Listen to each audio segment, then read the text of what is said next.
Well, I'm Dee Brown from Chicago, Illinois. I was raised in one of the roughest parts of the West Side, and some of these stories that I'm going to tell today has really made me who I am as a man, as a basketball player, as a father, as a husband. Growing up, all I had was a basketball and my mother. I knew those, with those two things, that was going to elevate me and help me a chance to be successful. Coming from Chicago, I saw a lot of things. I remember taking walks with my mom to the store, seeing gunfights, people shooting. And I remember one time I woke up, picked the bullet up, my mom smacked me and said, "What are you doing?" It's just one of those experiences that I just never thought I would be, experience. And for me, that really drove me to go and play basketball, stay on the court, get a good education. Moving from house to house, building to building, finding new friends, different communities, different environments, really shaped me. Really allowed me to just understand that, without my mom, without the discipline that she gave me and the guidance, that I wasn't going to be able to make it. So we moved around, kept moving around. I remember these stories of me, driving with my coach and gunfire coming through his car. Rest in peace to my coach, Terry Sawyer. Like those experiences for me, allowed me to see the world and understand that, I wanted to do better. I wanted to see better.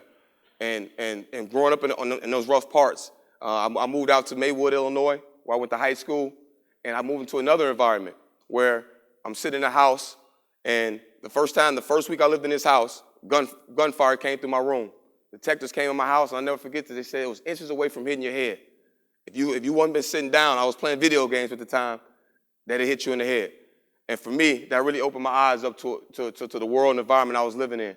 I was a 14-year-old, 5'9", 150-pound guy playing varsity. I remember walking home late nights from practices, really scared. But I just really had confidence in the game of basketball. I had confidence in my mom that this was what God wanted me to go through. It showed me a lot of different experiences. I wanted to get better. I wanted to improve my environment.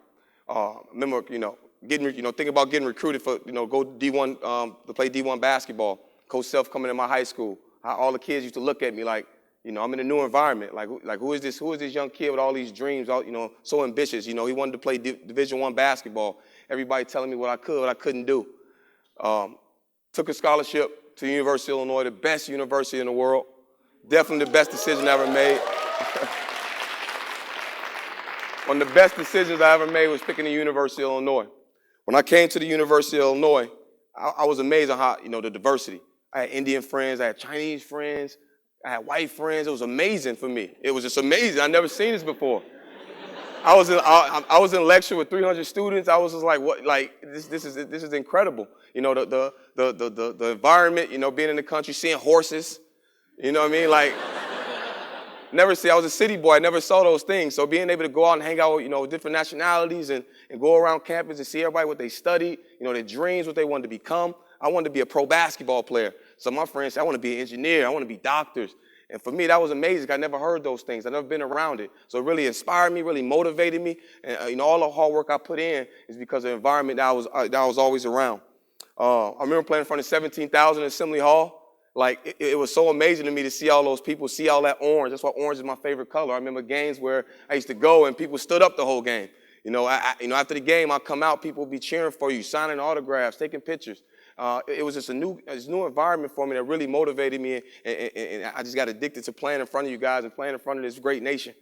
Then I graduated college in 3 years, got my bachelor's degree in sports management.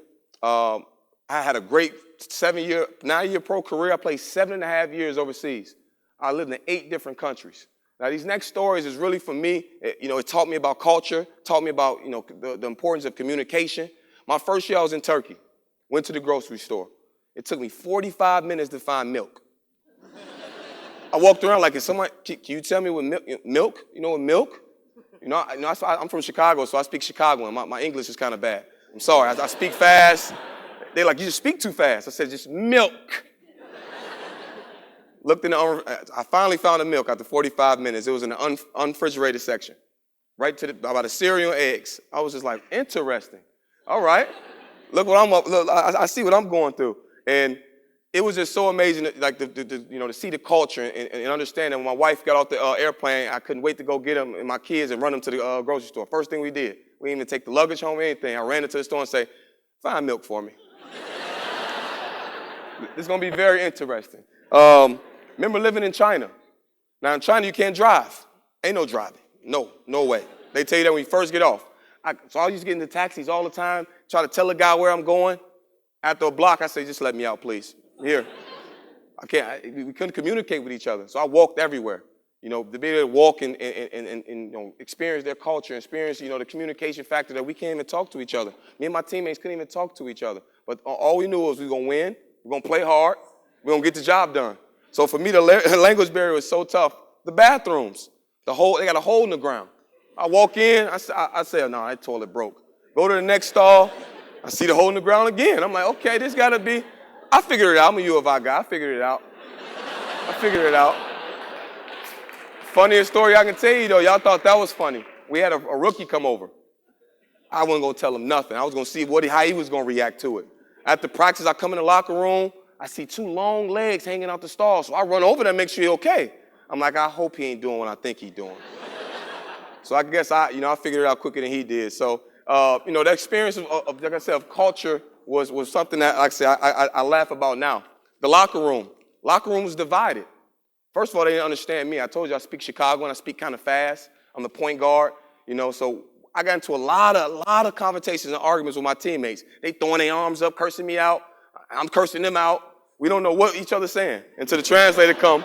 It's like, okay, let's iron this out. But I was over there making their money. I was over there playing in their country. I was living in their homes.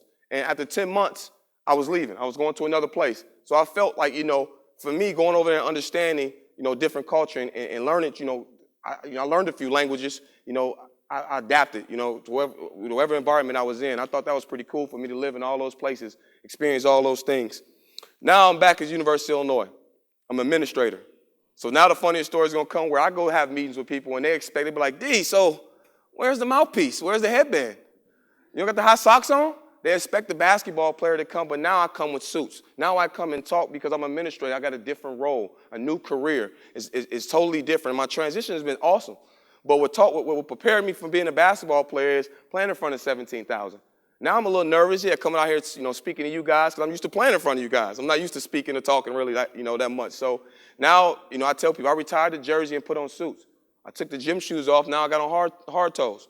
So for me, the change and the transition has been great. But one thing it taught me about living overseas and prepared me was the communication. Being able to communicate within the organization and your team. Every day going in and asking, hey man, how's your world going? How's things going for you? After making a name for myself in basketball, now I'm trying to make a name for myself in my new career. And it's really prepared me, like I said, living in all those places, traveling around the world, speaking and performing in front of bright lights. It's really prepared me for my second career. And I'm just very blessed and humbled to have that experience. And the motivation was always my mother, make my mom proud, everything she taught me. As far as, being disciplined, coming home, making sure you do your chores, you read books before you play basketball, always, having a roof over our head. Even when sometimes when our utilities just get cut off, she always would come home and still be smiling, still be motivating me, and never let your environment shape you. Always, think big and continue to just think, to be great and follow your dreams. So for me to play basketball for 9 successful years, for me to stand here today, I'm just very humbled and very blessed to be in this position. One of the things I challenge you guys to do is step out your normal boundaries at least once a week. So if you take a street to work every day, switch it up one time a week. I think you'll never know where it can take you. I think if you continue to live in your comfort zone, sometimes your perspective is changed. For me, I saw a lot of different things. So for me, I'll just tell you guys to just step out your norm. At least once a week. I really appreciate you guys having me. I'm very honored to be up here talking and telling my story. We all have a story, and I'm very blessed that you guys gave me the opportunity to speak today. So thank you very much, and God bless.